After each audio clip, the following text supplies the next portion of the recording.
What is now Tropical Storm Idalia is roaring through Georgia tonight, leaving a trail of damage in its wake. This is video of the rough waters at the Jacksonville Memorial Park in Florida. The storm initially made landfall along Florida's Big Bend earlier this morning. And tonight we have team coverage as Idalia approaches our area. Evan Stewart is timing out the storm's path, and Angelique Arentalk is monitoring preparations on the Outer Banks. Also, Ann Spiracco is checking in on the south side of Hampton Roads. But Evan, let's start with you. When will we start feeling the effects of Idalia here? Well, we already are in some ways. Some of the rain that we're seeing are some of the outer rain bands of the storm as it's just crossing those rain bands over into Virginia. Let's take a look at the latest. As you mentioned, Idalia no longer a hurricane. It hasn't been one for a while. It's officially now a tropical storm with winds of 70 miles per hour, though you'll be hard pressed to even find those winds quite that strong inside the center of the storm, maybe in some of the outer rain bands. But the same forecast track, pretty much what we've been watching, quickly working its way off the coastline by tomorrow afternoon, and then sort of just meandering out there in the Atlantic close to the island of Bermuda. But as I mentioned, we've already seen some of the rain working into Hampton Roads. We have a cold front that's moving in from the north as well, and that's accentuated some of the thunderstorms that have been popping up, and we have a brand new flood advisory that was just posted.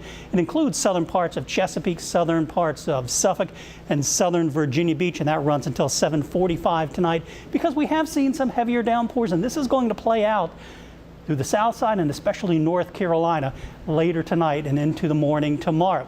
Notice some of the heavier rain around Acredale over towards Mapleton. Had some heavier rain back through Great Bridge and just south of Deep Creek a little bit earlier. That fortunately is starting to diminish, but there's still some heavier rain back along Southampton County and along the state line from Boykins over towards Hugo. Wind of view once again. And again, you can see the massive system here. It's still about 250, 300 miles away from the center. We're seeing that rain developing, and the big concern will be the heavy rain, especially across eastern North Carolina later tonight. So heavy rain, especially in North Carolina later tonight and even into the day tomorrow. The good news is it is a fairly quick moving system. By this time tomorrow, most of the rain will be out of here. Minor to moderate tidal flooding will be a concern, and winds gusting upwards of 50 miles per hour. As a matter of fact, as we take a look across parts of North Carolina, mainly south of the Albemarle Sound, we are looking at flooding that'll be likely from the heavy rain that we'll see right along the center path. Tides at Sewell's Point, they'll continue to rise through tomorrow evening's high tide. That'll be the highest. We'll get up to 5.4 feet at Sewell's Point, and then the tides will start to go down into Friday morning. A little bit of a bigger concern, though, for the Outer Banks, getting up to 6.4 moderate tidal flooding tomorrow night in Duck.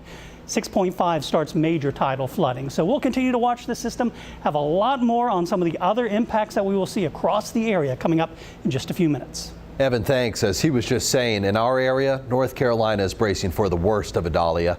Governor Roy Cooper declared a state of emergency for the Tar Heel state this week. He gave an update on their preparations this afternoon.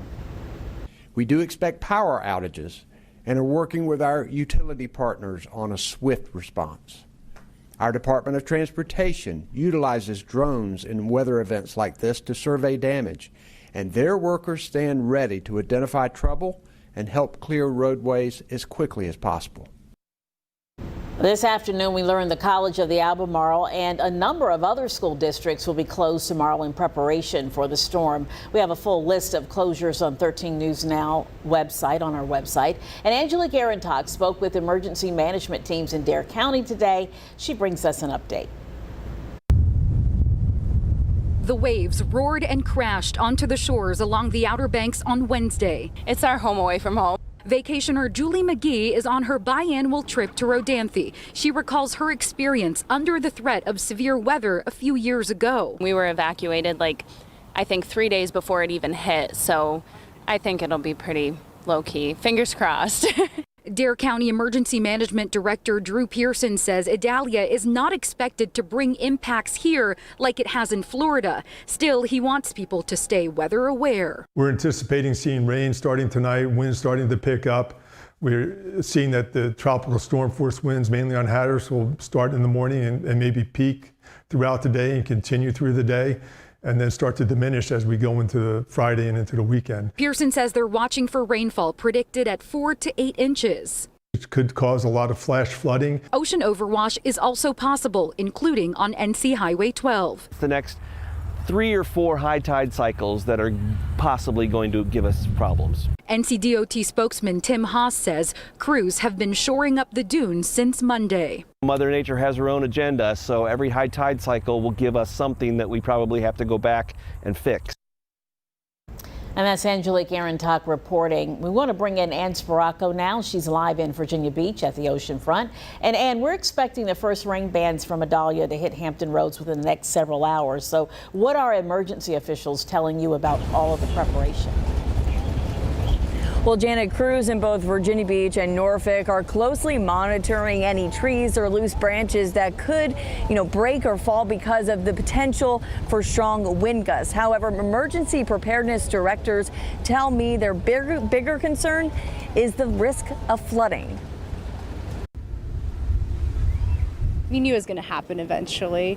Idalia's potential impact on parts of Hampton Roads is not overly concerning for some visitors and residents. Nope, we're going to make the best of it. I don't think we're super worried just where we live in Virginia Beach. I mean, I think just, if it starts to rain, stay indoors. But I don't know, we feel okay about it. In Virginia Beach, crews are on standby with Dominion Energy for any trees or branches that may break from potential strong winds. Over in Norfolk, Emergency Preparedness Director Jim Reddick's concerns lie in the flood risks. We're going through our plans as if it's going to be a worst case scenario, cautiously optimistic, but ready to respond if needed. And with the risk of flooding comes the risk of your car stalling out in the street. It's why Reddick is encouraging all drivers to download the Waze app to get alerts about flooded roadways. You could just confirm that with thumbs up, thumbs down to let other drivers and us know where those areas are still flooded. He says it's one simple way to avoid a series of problems. We receive a lot of calls from people who flood. They didn't know that it was that deep. And the answer is you have to call a tow company. We're not going to send assets to go into that floodwater to get you out. And here at the Virginia Beach oceanfront, managers with the Emergency Preparedness Department are warning people about the risk of dangerous rip currents at the ocean, even through this weekend after Idalia passes through. Reporting live in Virginia Beach, I'm Ann Sparacco for 13 News Now. All right, Ann, thank you. And you can download that Waze app on your phone to learn more about how it works. Just go to 13newsnow.com and search Waze. So now is the time to get your home ready for the high wind gusts. You should bring in anything that can be picked up by the wind, things like patio furniture, grills, bikes, and plants. It's also a good idea to trim back branches and trees. Of course, we'll keep you updated with everything you need to know as Idalia marches north.